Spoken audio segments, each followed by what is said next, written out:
తాకట్లో ఉన్న మీ బంగారాన్ని విడిపించి ఆ రోజు ఆన్లైన్ రేటుకి కొంటాం. Sharma gold company. Have started and అప్పుడు చూశాను రోషన్ని. నాకు ఇంకా అది గుర్తు. అంటే రోషన్ నా చిన్నప్పుడు అట్లా క్యూట్గా చూసింది. And now he became so big and so matured. And అదే చెప్పాను కదా, he will be a future star. మనకి లైక్ ఇప్పుడున్న మన స్టార్స్ ఎలా అయితే ఉన్నారో, మన పెద్ద పెద్ద హీరోస్ ఎలా అయితే మనం ఆడుకుంటాం, వాళ్ళలాగా హీ విల్ బి ఒక నెక్స్ట్ లెవెల్ స్టార్ అవుతాడు రోషన్. 100% అది. And I'm feeling so proud. After long time నేను తను ఫస్ట్ టైం మళ్ళీ కలిసిన తర్వాత సెట్లోని, మాస్టర్ మీరు నాకు చిన్నప్పుడు డాన్స్ నేర్పించారు కదా, ఆ సందీప్ మాస్టర్ అని అడిగాను అన్నాడు. అవును, ఆ సందీప్ మాస్టర్ నేనంటే, మాస్టర్ నాకు గుర్తుంది మాస్టర్, మీరు నాకు చిన్నప్పుడు డాన్స్ నేర్పించారు కదా, నేను ఐఎమ్ సో ఎక్సైటెడ్ మిమ్మల్ని చూడడానికి అని చెప్పేసి ఫస్ట్ డే అంటే కలిసిన వెంటనే అన్నాడు. అండ్ హీఈస్ సో క్యూట్ అండి, సో క్యూట్ అంతే. సూపర్. అసలు ఆయన చూస్తూనే ఉండిపోతున్నారు చాలా మంది, ఏ జనరేషన్ ఉన్న వాళ్ళైనా ఆ క్రష్ జోన్ లోనే ఉన్నారు. అండ్ థియేటర్ లో దాన్ని చూస్తుంటే అసలు నిజంగా నెక్స్ట్ లెవెల్ అండి. హాలీవుడ్ కంపేర్ చేస్తున్నారు, తన లుక్స్ ని కంపారిజన్స్ చేస్తున్నారు. అండ్ నాకు ఇంకోటి కూడా అనిపించింది ఏంటంటే, champion is only for Roshan. ఇంకెవరు చేసినా వర్కౌట్ కాదనిపించింది. ఎందుకంటే విలియమ్స్ ఆ క్యారెక్టర్ కానీ అండ్ తన లుక్స్ వైజ్ అవ్వచ్చు, ఏదైనా అవ్వచ్చు, ఛాంపియన్ రోషన్ తప్ప ఇంకెవరు చేసినా ఊహించుకోలేము, చూడలేమని ఫీలింగ్ నాకు. అవును, అందరికి అదే feeling. That was written for only Roshan. అంతే. సూపర్. అండ్ జ్యోతి, మీరు నేర్పించినప్పుడు ఒకలా ఉంటుంది, బట్ బయటకు వచ్చిన తర్వాత ప్రతి ఒక్కరు చాలా బాగా చేశారు, మా అందరికి బాగా నచ్చుతుంది అంటే కాంప్లిమెంట్స్ రావడం అనేది ఇండస్ట్రీలో ఒక రకంగా బ్లెస్సింగ్ అని చెప్పుకోవచ్చు. ఎన్నో సంవత్సరాలు సినిమాలు చేశారు, యాక్టర్గా మాస్టర్, ఎంతో మందిని ఎంటర్టైన్ చేశారు. ఎక్కడికి వెళ్ళినా జ్యోతిని మాత్రం ఒక క్వశ్చన్ అడిగేవాళ్ళు, ఎందుకు మాస్టర్ పెద్ద పెద్ద సినిమాలు చేయట్లేదు, ఎందుకు సినిమాల్లో మంచి పాటలకు మాస్టర్ అవకాశం రావట్లేదు, ఏం జరుగుతోంది అని చాలా సందర్భాల్లో మిమ్మల్ని యాజ్ ఎ వైఫ్గా క్వశ్చన్ అడిగారు. సో ఈ ప్లాట్ఫామ్ గురించి ఎక్స్పోజ్ చేయాలంటే, చెప్పాలంటే మీరేం చెప్తారు as a wife? As a వైఫ్గా ఫస్ట్ ఆఫ్ ఆల్ సందీప్కి సోప్ వేయడం రాదు. Is a straight forward person. Okay, ఒక అవకాశం కోసం ఒక పర్సన్ దగ్గరికి వెళ్ళి ఫేక్గా మాట్లాడడం రాదు. కష్టాన్ని నమ్ముకుంటాడు. ఆ రోజు నుండి ఈ రోజు వరకు తన హార్డ్ వర్క్ని ట్రస్ట్ చేస్తూ ముందుకెళ్ళాడు. కొంతమందికి అది టాలెంట్ కాదు అనిపించింది, వాళ్ళు ఆ టాలెంట్ గుర్తించలేదు, కానీ అది నిజమైన టాలెంట్ని పెద్ద పెద్ద వాళ్ళు గుర్తించారు. సో అక్కడ గుర్తించే వరకు తన కెరియర్ని తనే చెక్కుకుంటూ వెళ్ళాడు. ఎందుకంటే is a self made person. తను నేను మ్యారేజ్ చేసుకున్నప్పుడు వీఆర్ జస్ట్ నార్మల్. ఆ రోజు నుండి ఈ రోజు వరకు తన కాన్సన్ట్రేషన్ ఎంతసేపు కూడా తన ఫ్యామిలీని ఎంత మంచి పొజిషన్ తీసుకెళ్ళాలి, తన కెరియర్ ఎలా ఎదగాలి అనే రూట్లోనే ఒక్కొక్క స్టెప్ ఎవరి సపోర్ట్ ఉన్నా లేకపోయినా తనకి తను చెక్కుకుంటూ ముందుకెళ్ళారు. సో అప్పుడు అవకాశాలు రాలేదు అంటే ప్రతిదానికి ఒక టైం ఉంటుంది. ఆ టైం వచ్చేలాగా మనమే క్రియేట్ చేసుకోవాలి. ఒకరి దగ్గరికి వెళ్ళి సోపులు వేస్తానో ఏదేస్తానో కాదు. మన టాలెంట్ని మనం వెళ్ళి ఆఫీస్లో చుట్టూ తిరగడం కాదు, మన టాలెంట్ని మనం నమ్ముకుంటే వాళ్ళ నుంచే మనకు కాల్ వస్తుంది అని నాకు డే 1 నుంచి కూడా అదే చెప్పారు. అదే జరిగింది. ఒక ఫోన్లో ఒక సాంగ్, ఒక హిట్ అయిన సాంగ్ ఎప్పుడు కూడా తనకు నచ్చిన విధంగా తన స్టైల్లో కొరియోగ్రఫీ చేసేవారు స్టార్టింగ్ నుండి కూడా. అది కూడా ఏంటి, మా ఫస్ట్ బ్రాంచ్ చాలా చిన్నది, నువ్వు ఆల్రెడీ మీకు తెలుసు. అక్కడ మేము చాలా చిన్న, జస్ట్ ఒక చిన్న రూమ్లో ఒక ఫోన్లో తనకు నచ్చిన కొరియోగ్రఫీ, ఒక సాంగ్ తన వేలో ఒక కొరియోగ్రఫీ చేసి పెడితే దాన్ని జనాలు ఆదరించేవారు.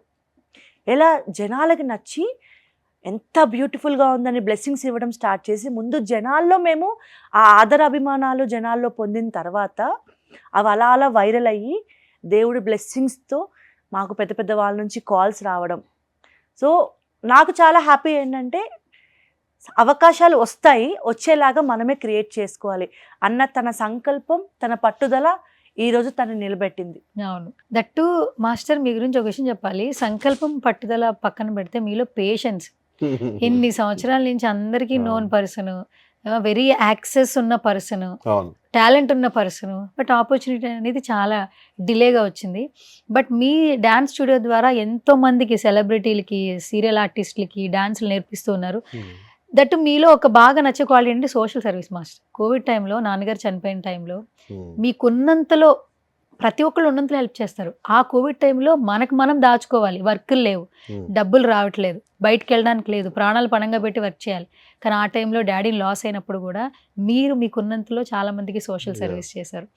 అండ్ ఇలాంటి సిచ్యువేషన్ కొంచెం ముందుగానే వస్తే నాన్నగారు కూడా చాలా హ్యాపీ ఫీల్ అయ్యేవాళ్ళేమో. అంటే ఇంత మాటలు మేము చెప్తున్నాం అంటే మీ జర్నీ మేము చూసాం కాబట్టి మేము చెప్పగలుగుతున్నాం యాక్చువల్లీ. సో ఎట్లా అనిపిస్తుంది మాస్టర్ అసలు? యా 100% డాడీ ఉండుంటే అసలు ఈ సక్సెస్ నేను ఇంకా బాగా ఎంజాయ్ చేసామండి. అండ్ కోవిడ్ టైంలో అంటే చాలామందిని చూసి ఇన్స్పైర్ అయ్యాను. మెయిన్ ఇంకా చాలామంది అంటే నాకున్న ఒకే ఒక్క పర్సన్, నేను నమ్మిన, నాకు దేవుడు అనుకునే పర్సన్ చిరంజీవి గారు. So he's my all time inspiration. నాకే కాదు ఎంతోమందికి హీఈస్ లైక్ ఎ గాడ్. అంటే చాలామంది అంటారు దేవుడు, భగవంతుడు అని ఎందుకు మాట్లాడుతున్నారు అని.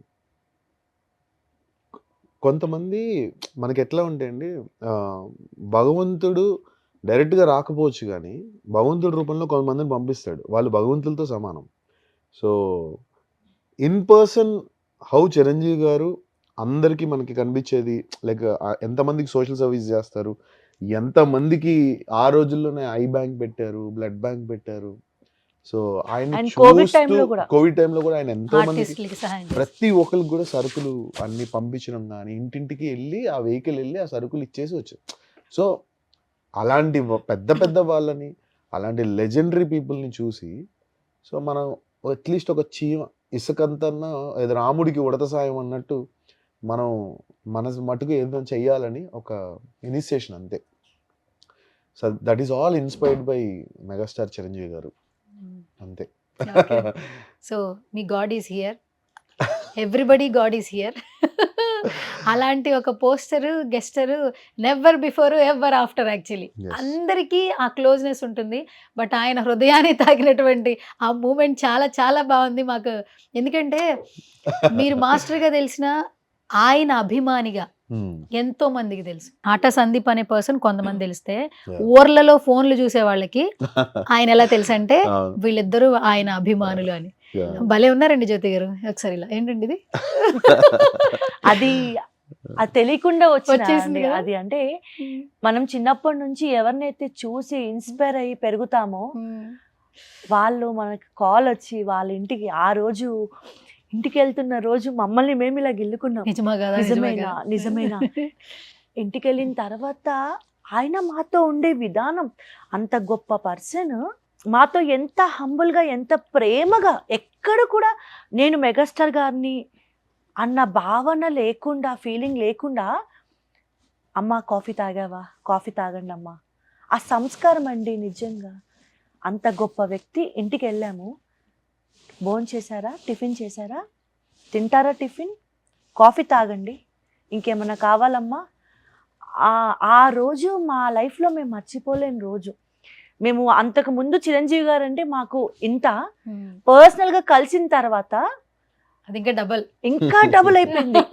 ఆయన ప్రేమ, ఆయన మనుషుల మీద చూపించే ఆప్యాయత, కేరింగ్, అది చాలా, అది is not a normal person అండి. ఏదో మాకు అవకాశం ఇచ్చాడని కాదు, కానీ పర్సనల్గా మాలాంటి వాళ్ళకి ఎంతో మందికి, చాలా మందికి హెల్ప్ చేస్తారు చిరంజీవి గారు. అది అందరికీ తెలీదు. ఇండస్ట్రీలో ఉన్న వాళ్ళు మాత్రమే, ఇండస్ట్రీ అని కాదు, చాలా రంగాల్లో ఆయన సాయం పొందుతున్న వాళ్ళు ఉన్నారు. ఇప్పటికీ ఆయన హెల్ప్ చేస్తూనే ఉన్నారు. ఇంకా ఆయన గురించి తెలియని వాళ్ళు నోరుంది కదా అని ఇష్టం వచ్చినట్టు ఏదో మాట్లాడతారు. కానీ ఒక్కసారి చిరంజీవి గారి గురించి తెలుసుకుంటే ఆయన అంటే ఏంటో తెలుస్తుంది అంతే. మేము ఆయనకి అభిమానులం అంటే ఆయన డాన్స్ చూసి, యాక్టింగ్ చూసి కన్నా ఆయన స్వభావం, ఆయన ఎంతో మందికి చేసే ఆ హెల్పింగ్ నేచర్, దానికి చాలా మంది ఫ్యాన్స్. ఇంకంతే, భగవంతుడిని, మనుషుల్ని భగవంతుడితో పోలుస్తారా అంటే 10 మందికి సాయం చేసే వాళ్ళని, 10 మంది కష్టాల్లో ఉన్నప్పుడు ఆదరించే వాళ్ళని నిజంగా భగవంతుడితో పోల్చిన తప్పు లేదండి. Is my God. ఇండస్ట్రీలో చాలా మందికి గాడ్. అండ్ ఫస్ట్ నుంచి కూడా మాస్టర్ని మెగా అభిమాని అని పిలుస్తుంటారు. ఇప్పుడు ఎక్కడ చూసినా మెగా అభిమాని కంపోజ్ చేయబోతున్నారు, త్వరలో రాబోతున్నారు. నిజంగా it's a fabulous wonderful opportunity. It's like blessing అంటారు కదా. భగవంతుడిని తలుచుకోవడం వేరు, భగవంతుడి దగ్గరికి వెళ్ళి భగవంతుడు డైరెక్ట్గా చూడడం వేరు. సో ఆ మూమెంట్ నిజంగా మీకు చాలా బాగా కలిగింది. మాస్టర్ అసలు ఏంటి అసలు ఫస్ట్ చిరంజీవి గారిని కలిశారు, ఆ వీడియో చాలా బాగా వైరల్. ఇద్దరు మొత్తం ముగ్గురు బ్లాక్ వేసుకున్నారు, అక్కడ కూర్చుని సరదాగా అసలు న్యాచురల్ గా ఉంది ఆ వీడియో. చాలా పెద్ద స్టోరీ ఉంది. అసలు ఏం జరిగింది అసలు బిహైండ్ స్టోరీ? చాలా పెద్దది, అది చెప్పలేను ఇప్పుడు. ఒక 2 నిమిషాలు కలిసినప్పుడు చెప్పిన మాటలు ఉన్నాయి. లైక్ అంటే ఒక విషయం అండి ఏంటంటే, ఫస్ట్ ఆఫ్ ఆల్ అంటే చిరంజీవి గారిని కలవక ముందు కలిసిన తర్వాత, అదే అంటారు కదా అరుణాచలం వెళ్ళక ముందు వెళ్ళిన తర్వాత అంటారు కదా. సో ఈ రెండు చెప్తానండి, చాలా డిఫరెన్స్ ఉంది. It take some I think it 1.5 minutes finish చేస్తా. చిరంజీవి గారు తెలియక ముందు ఎన్నోసార్లు చిరంజీవి గారి గురించి నేను మాట్లాడాను. అంటే ఆయన్ని బయట చూస్తూ, చాలా అంటే ఆయన గురించి తెలుసుకుంటూ, ఆయన గురించి చదువుతూ, ఆయన గురించి మాటలు వింటూ, ఇవన్నీ చూస్తూ పెరిగాను నేను. Not only dance and sir acting కాదు, హిజ్ హ్యుమానిటీ అవ్వచ్చు, వ్యక్తిత్వం అవ్వచ్చు, స్వభావం అవ్వచ్చు, పర్సనాలిటీ ఆఫ్ ఏ చిరంజీవి గారు దగ్గర నుంచి దగ్గర నుంచి ఇప్పుడు మనం కూర్చున్న దానికన్నా దగ్గర నుంచి, అంటే ఇంచుమించుగా పక్కన కూర్చుని మాట్లాడాను సార్తోని. హ్యావ్ సీన్ హిమ్ అండి క్లియర్గా. అంటే ఎవరో మన కార్తికేయ ఒక దగ్గర స్టేజ్ మీద చెప్పాడు, చిరంజీవి గారిని ముట్టుకుంటే నిజంగా చిరంజీవి గారు ఇలాగే ఉంటారా, మనిషి శరీరం లాగే ఉంటుందా అని అన్నారు కదా. ఎందుకు అంత ఎగ్జైట్ అవుతారంటే అండి, ఆయన అంత స్టేచర్ ఉండి కూడా హీ బిహేవ్స్ వెరీ నార్మల్. అది చాలా మంది అనుకోవచ్చు. ఇప్పుడు ఈ మాట చెప్తుంటే కూడా చాలా మంది అలా కావాలనో లేకపోతే అలా అనుకోవచ్చు.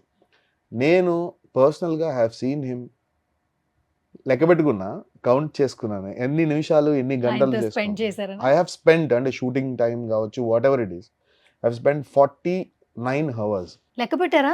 ఎన్ని గంటలు స్పెండ్ చేశారు? ఎన్ని గంటలు నేను ఆయన్ని కలిశాను, ఆయనతో ఉన్నాను, ఆయన ప్రెజెన్స్ ముందు నేను ఉన్నాను అనేది నేను లెక్క పెట్టుకున్నా. 49 గంటలు అంటే 10 గంటలు ఎలా లెక్క పెట్టుకున్నాను. So I have seen him అంత దగ్గర నుంచి. అండ్ ముందు కలిసిన 4 గంటలు, ఆ ముందు కలిసిన 3 గంటలు, ఇట్లా అన్ని గంటలు కలుపుకొని ఐ హావ్ సీన్ హిమ్ చాలా క్లోజ్ గా. నిజంగా చెప్తున్నానండి, ఇక్కడ లేరు కానీ నించుని ఆయన కాళ్ళకి దండం పెడుతున్నా అన్నట్టు ఐ విల్ ఫీల్. అంటే this is what I have my gratitude is.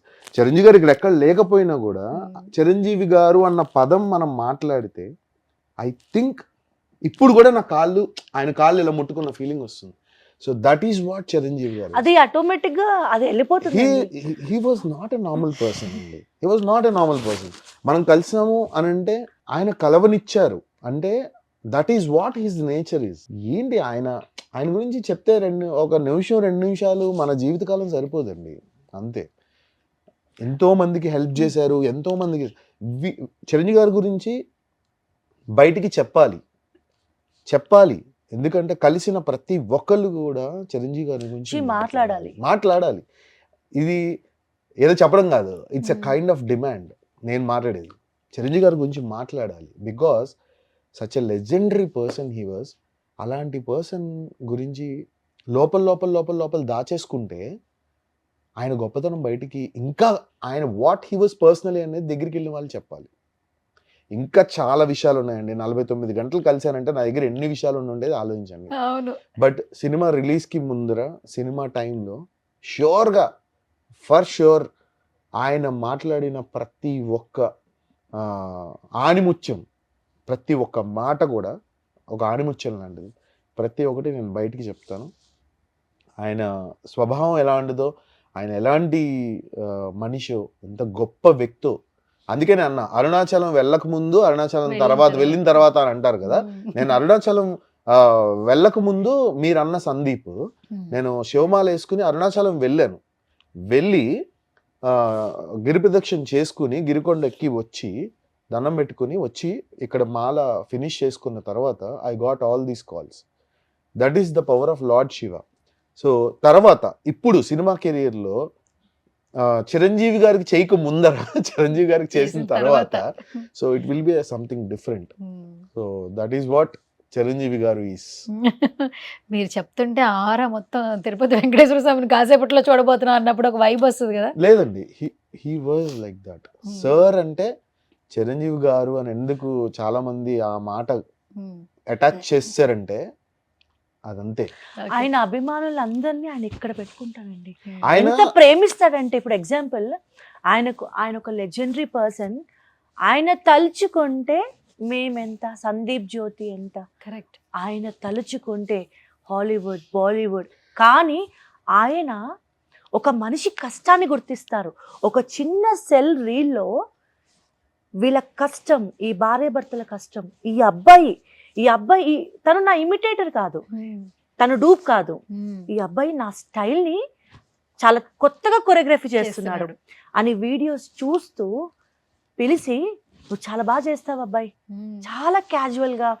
ఆ రోజు మేము అంటే ఇది మాటల్లో చెప్పలేము కూడా, ఇండస్ట్రీలో కళనే నమ్ముకొని మా కష్టాన్ని నమ్ముకొని ముందుకెళ్తున్న టైంలో చాలామంది చిన్న వ్యక్తులు చాలా డిస్కరేజ్ చేశారు. అలా ఉన్న టైంలో ఇంకా ఏంటి ఇండస్ట్రీ అంతా ఇలా ఉంది అంటే, అంతా కాదు, ఇండస్ట్రీ గుడ్ ఉంది, బ్యాడ్ ఉంది. బట్ మాకు జరిగిన కొన్ని ఎక్స్పీరియన్స్తో ఇంత కష్టపడతాం, పొద్దున్న లేస్తే ఎంత హానెస్ట్గా ఉంటాం, ఎంత చక్కగా వీడియోస్ చేస్తాం, నీ కొరియోగ్రఫీలో జనాలు అంత ఆదరిస్తారు, నీ కొరియోగ్రఫీని జనాలు ఇంత ఆదరిస్తారు, ఇంత అభిమానులు ఉన్నారు, ఒక్క ఛాన్స్ కూడా ఎవరు ట్రస్ట్ చేయట్లేదు అన్న టైంలో ఇంకా అయిపోయింది ఆల్మోస్ట్ ఆల్, ఇంకా లైఫ్ ఇంకా గ్రోత్ ఏది అనే టైంలో నిజంగా అండి మా లైఫ్కి ఒక ఊపిరి పోసిన ఒక గొప్ప భగవంతుడు ఎవరైనా ఉన్నారు అంటే అది మెగాస్టార్ చిరంజీవి గారు. కేవలం ఒక డాన్స్ రీల్లో ఆయన తలుచుకుంటే నథింగ్, ఒక డాన్స్ రీల్లో ఒక కళాకారుడి కళ, అతని కష్టం, అతని చెమట వెనకాల ఉన్న ఆ కష్టం చూసి ఒక కష్టజీవిగా ఆయన పిలిచి ఒక మనిషిని లిఫ్ట్ చేయాలి, ఒక పిల్లోడు కష్టపడుతున్నాడు ఇండస్ట్రీలో, ఆ అబ్బాయి కష్టాన్ని గుర్తించాలి, ఆ అబ్బాయికి లైఫ్ ఇవ్వాలి అన్న థాట్ని చూసారా,